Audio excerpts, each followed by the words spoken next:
पिछले काफ़ी टाइम से काफ़ी सारी बातें थीं जो मैं आप लोगों से करना चाहता था, लेकिन इन बातों को करने के लिए ना तो मेरे को कभी वो शब्द मिल पाए जो मेरी भावनाओं को आप लोगों तक पहुंचा सकें, और ना ही मैं कभी इतनी हिम्मत जुटा पाया कि मैं आपके आगे आके इन सब बातों को बोल पाऊं। लेकिन कुछ चीज़ें आपके मन पर ऐसा बोझ बन जाती हैं और आपको अंदर से कचोटने लगती हैं कि एक टाइम के बाद में आपको लगता है कि अब समय है कि हमें अपने मन का जो भार है वो हल्का कर देना चाहिए और बातें आपसे शेयर कर लेनी चाहिए। आपसे इन बातों को शेयर करना बहुत ज़रूरी है क्योंकि आप मेरी ज़िंदगी का एक अभिन्न हिस्सा हो, अभिन्न अंग हो, क्योंकि आपके बिना मैं नहीं हूँ।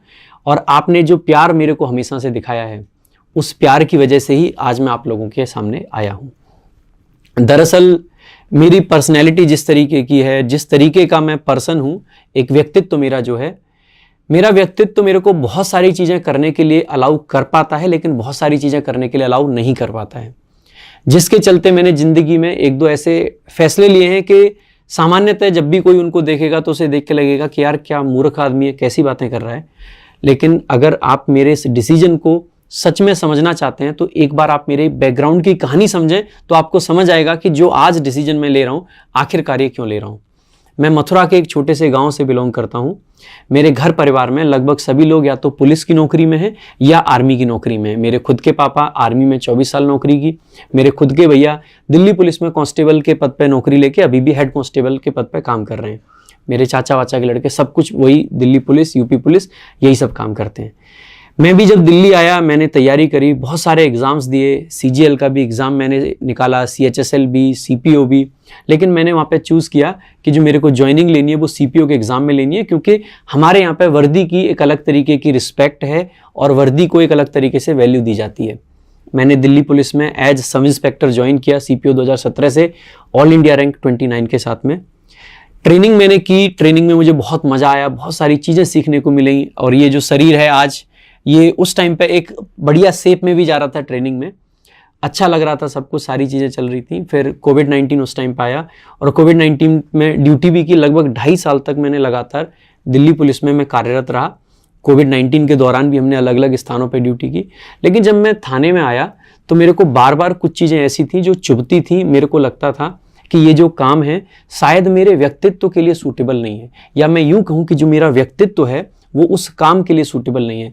दिल्ली पुलिस सब इंस्पेक्टर बनना मेरे एरिया के लिए बहुत बड़ी बात थी और मैं पहला व्यक्ति था जो अपने एरिया से सब इंस्पेक्टर के पद पर गया था। पूरे के पूरे एरिया से हमारे हम सोलंकी हैं और 28 गांव हमारे हैं लगभग, और उस पूरे एरिया में उस टाइम तक दिल्ली पुलिस में कोई भी नहीं गया था सब इंस्पेक्टर के पद पे। उतनी बड़ी नौकरी को लेके भी, और मैं अपने मन में बार बार ये फील करने लगा कि यार शायद मेरे लिए ठीक नहीं है, ये मेरे लिए ठीक नहीं है। शुरुआत में एक दो बार ऐसा फियर आया, लेकिन धीरे धीरे वो चीज़ें मन को ना अंदर से काटने लगी, लगने लगा कि यार कुछ तो गड़बड़ है। और जब मैं ये सोचता कि मैं उस नौकरी के बारे में गलत सोच रहा हूँ, जो नौकरी मेरे एरिया में किसी के पास नहीं है, मेरे घर वालों ने कितनी खुशियाँ मनाई थी, फिर भी मैंने हिम्मत की एक दिन और अपने घर वालों के सामने अपनी बात रखी कि मैं नौकरी में खुश नहीं हूँ। मेरे घर वालों का जो रिएक्शन था, शुरू में ऐसा रिएक्शन था जैसे मार देंगे, एकदम से बहुत खतरनाक। मैं उस टाइम पे मैंने बहुत सारा एक ट्रॉमा टाइप का झेला। मैं रोता था क्योंकि मैं परेशान था और मैं किसी को समझा नहीं सकता था कि मैं किन चीज़ों पे परेशान हूँ, क्योंकि ये जो चीज़ें थी वो फिजिकल चीज़ें नहीं थी जो मैं उठा के किसी को दिखा सकूँ कि ये चीज़ है। ये कोई ऐसी चीज़ें नहीं थी जो मैं किसी को बता सकूँ, देखो जी ये क्लियर कट बात है। ये मेरी मानसिक स्थिति थी, ये मेरा मन था, ये मेरा दिल था, ये मेरा व्यक्तित्व था जो उस तरीके के काम में नहीं लग पा रहा था। नौकरी में कोई कमी नहीं रही है, नौकरी बहुत शानदार है, मेरे खुद के भैया करते हैं, इसीलिए मैंने ये आपको कॉन्टेक्स्ट दिया है। मैंने घर में जब और दोबारा बातें चलाई तो फिर मेरे घर वालों का भी कुछ ऐसा ही रिएक्शन रहा। मेरे फूफा जी का एक कॉल आया था जो मुझे आज तक उनकी बात याद है कि अगर तूने इस नौकरी को छोड़ने का सोचा ना तो दिल्ली से डंडा लेके आऊँगा और दिल्ली से लेके गाँव तक तुझे भगाऊंगा। कोई कहता था भरी हुई थाली में लात मार रहे हैं, कोई अलग अलग तरीके की चीज़ें। मैं रोता, मेरे परिवार वाले रोते कि ये लड़के को हो क्या गया, ये करना क्या चाहता है। और इन सारी चीज़ों के बावजूद भी मैं नहीं कर पाया और मैंने लास्ट में डिसाइड किया कि मैं नहीं कर पाऊंगा। मैंने यूपीएससी की तैयारी करना स्टार्ट किया और कोचिंग की, और उसी दौरान लेकिन फिर फाइनेंशियल दिक्कतें कुछ होने लगी, तो मुझे लगा कि ये समय है कि मुझे कहीं पर कुछ काम कर लेना चाहिए। और काम में क्या कर सकता था?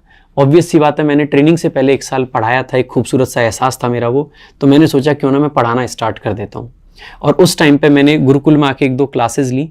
उस टाइम पे गुरुकुल में भी थोड़ी सी चीज़ें चल रही थी टीचर्स को लेके। जब मैंने क्लासेस ली